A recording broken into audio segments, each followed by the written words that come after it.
everyone. This is Brenda Viola with LymphaPress and Medical Solutions Supplier with another one of our interviews focusing on lymphedema.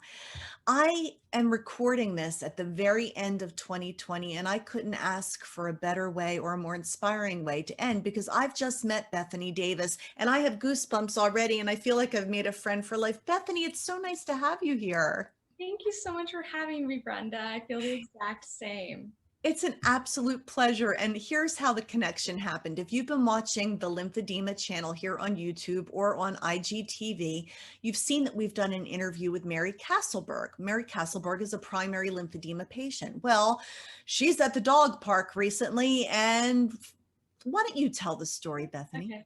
Yeah, absolutely. So we have a little dog park in our apartment complex in Austin, Texas. And one day we were both at the dog park, and, those that have lymphedema, especially in the legs, probably have a similar thing where they look at feet and ankles. It's just kind of a little tick, I guess. And I noticed that she had compression on, and right about the same time she noticed I had compression on, and I have it in both legs. She has it in one.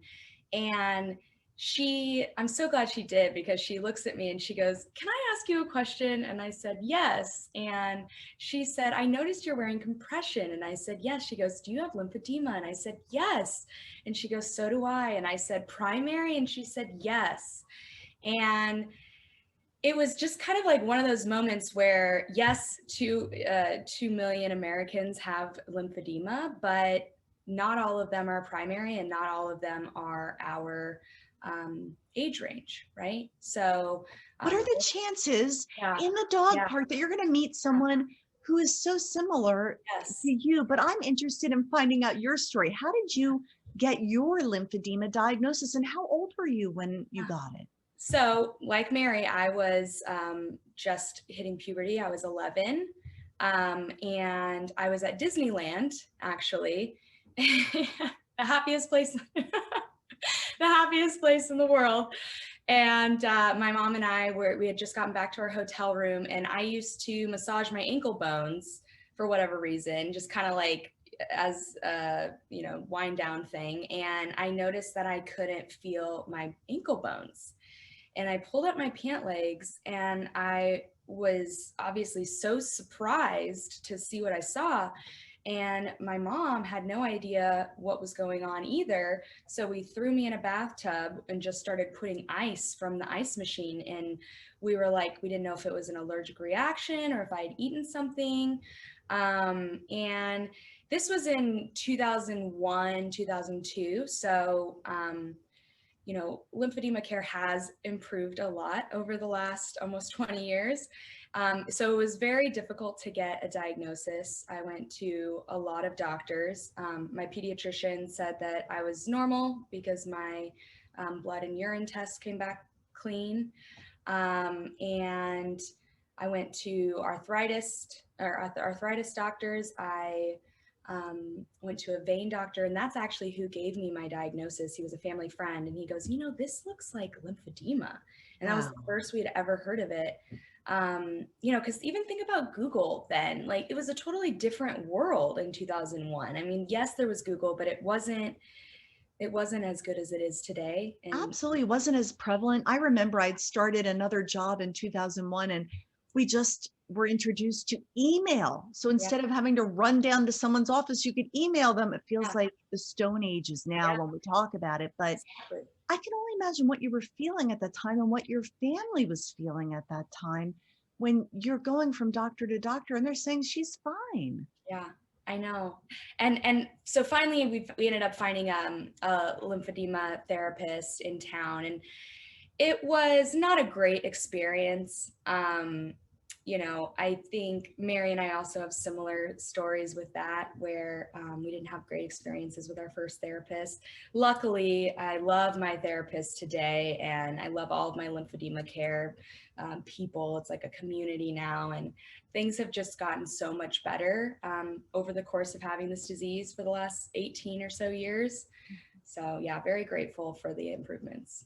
I think that's a really important point to underscore because perhaps people watching have tried therapy and had a bad experience. isn't the message, don't give up, keep Yes. searching till you find a good fit.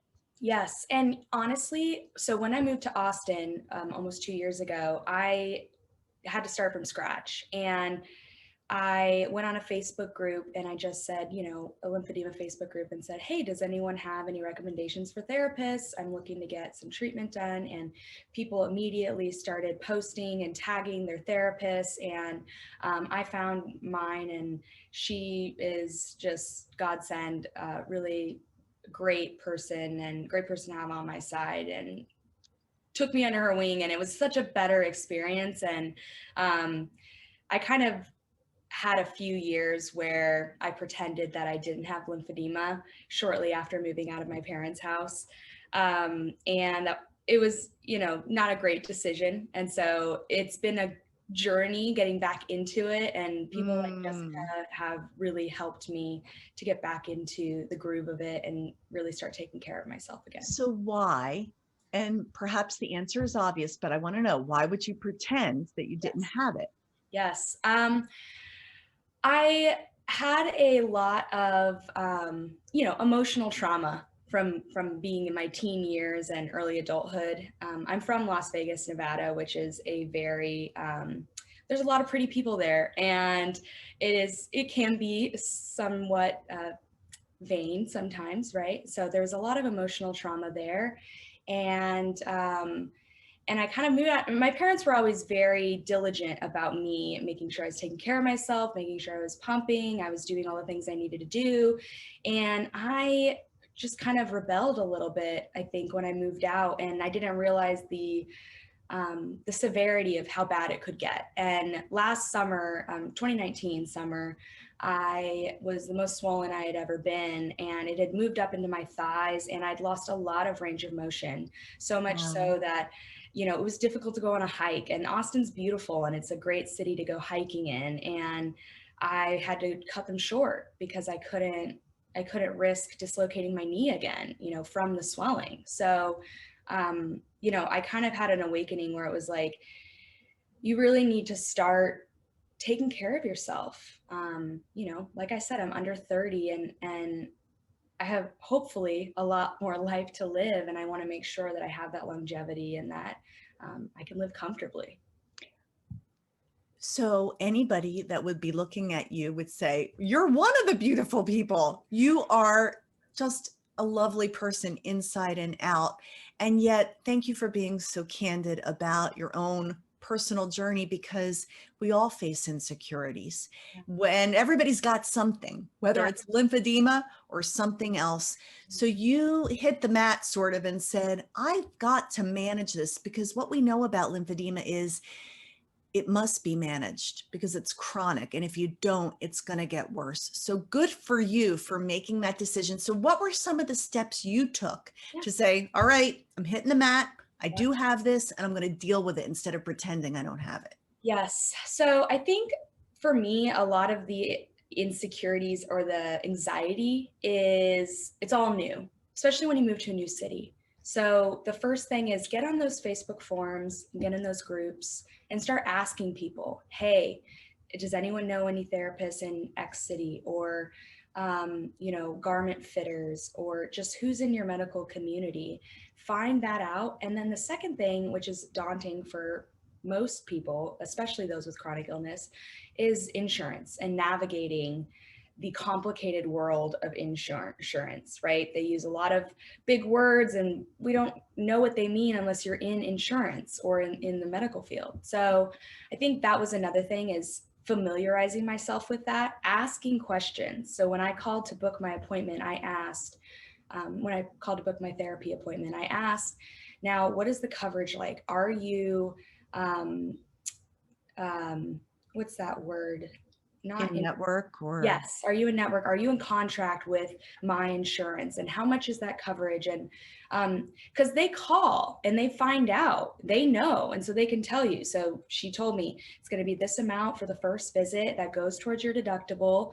Then after your deductible is paid, covers this percentage until you're max out of pocket. So get familiar with that terminology, and know your numbers so that you can track. If you can get an HSA, health spending account, do.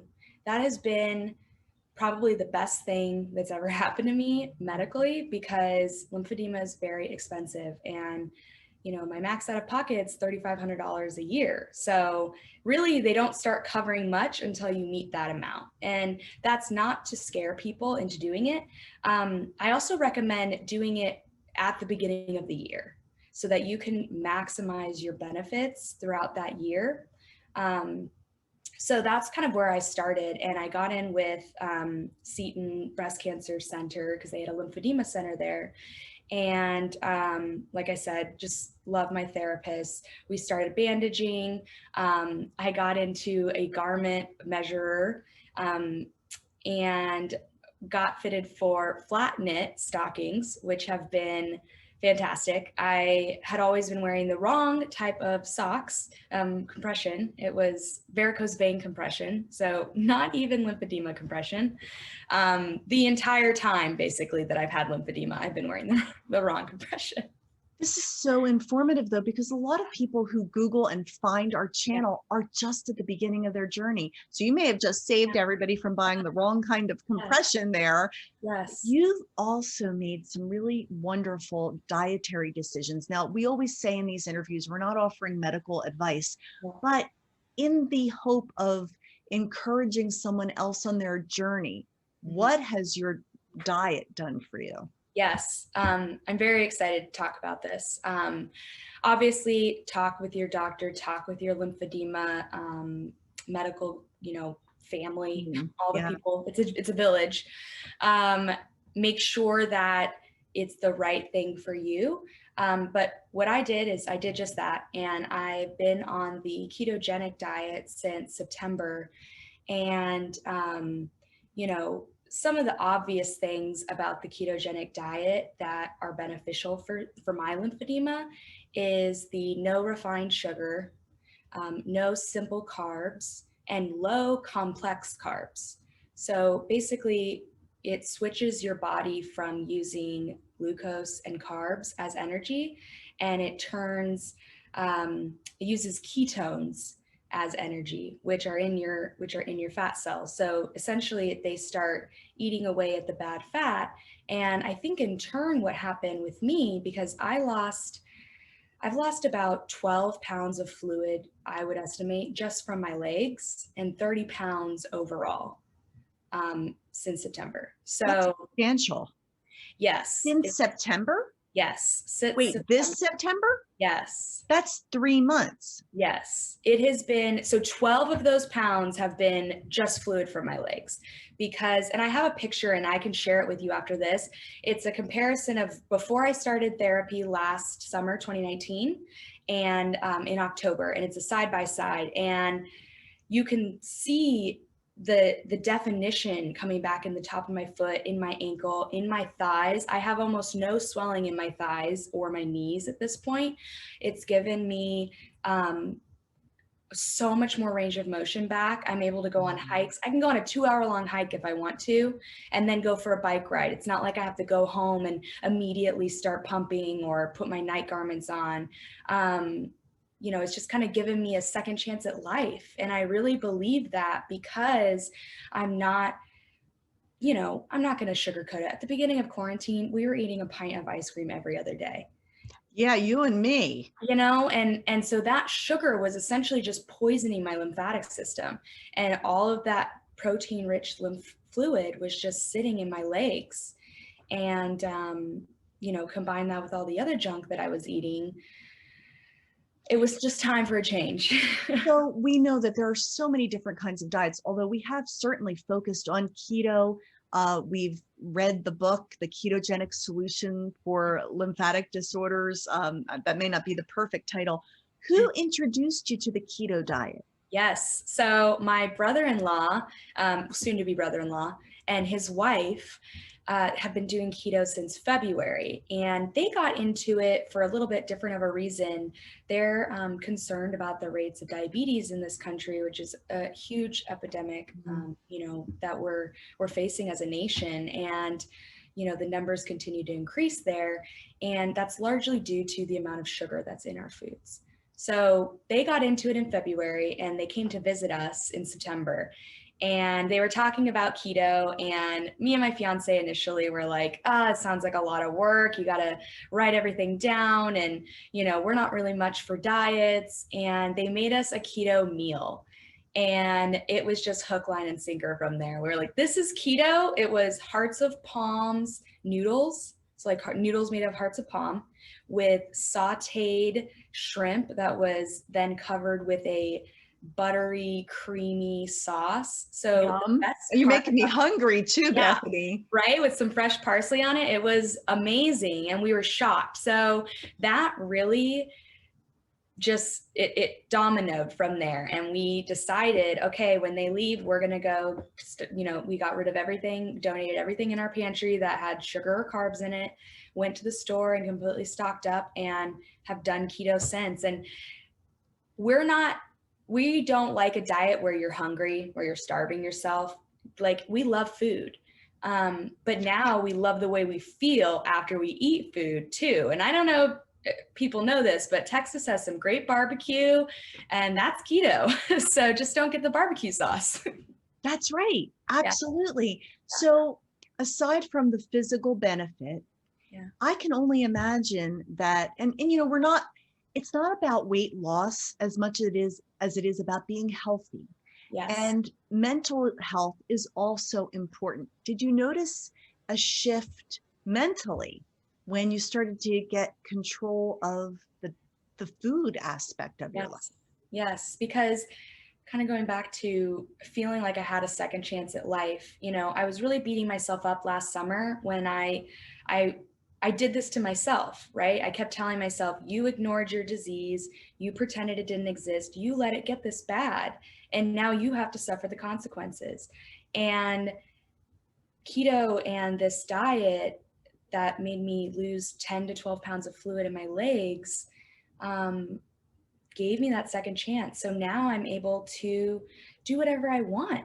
I'm not confined by how good my legs feel that day. So I used to only be able to do a morning activity or an evening activity. I couldn't be going all day long, right? I had to be home resting and elevating, and it just hurt. Like, my joints hurt when I have that much swelling. And it's almost like, I was probably like, even at my heaviest, I could have lost 10 pounds and been great. But,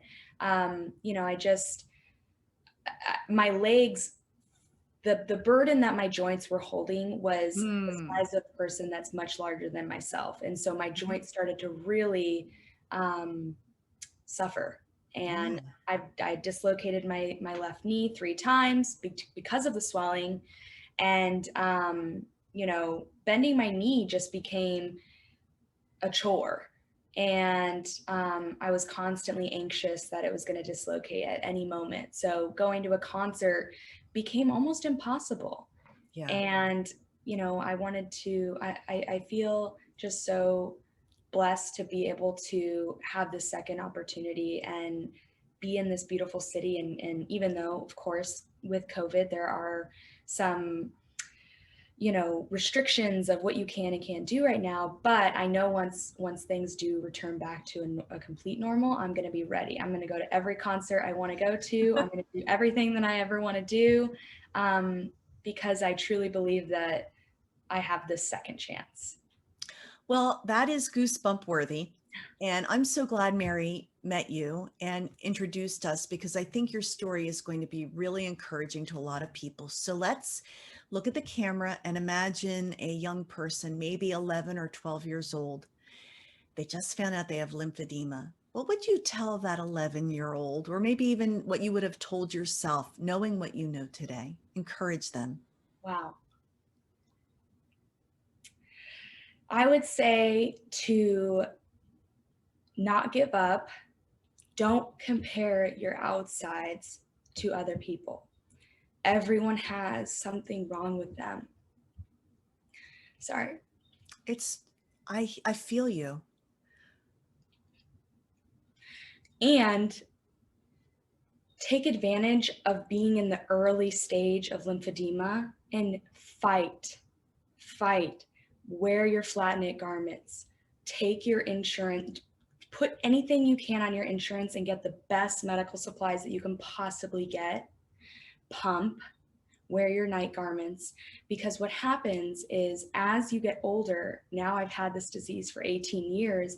When I was 11, I didn't realize that my skin quality would be what it is today.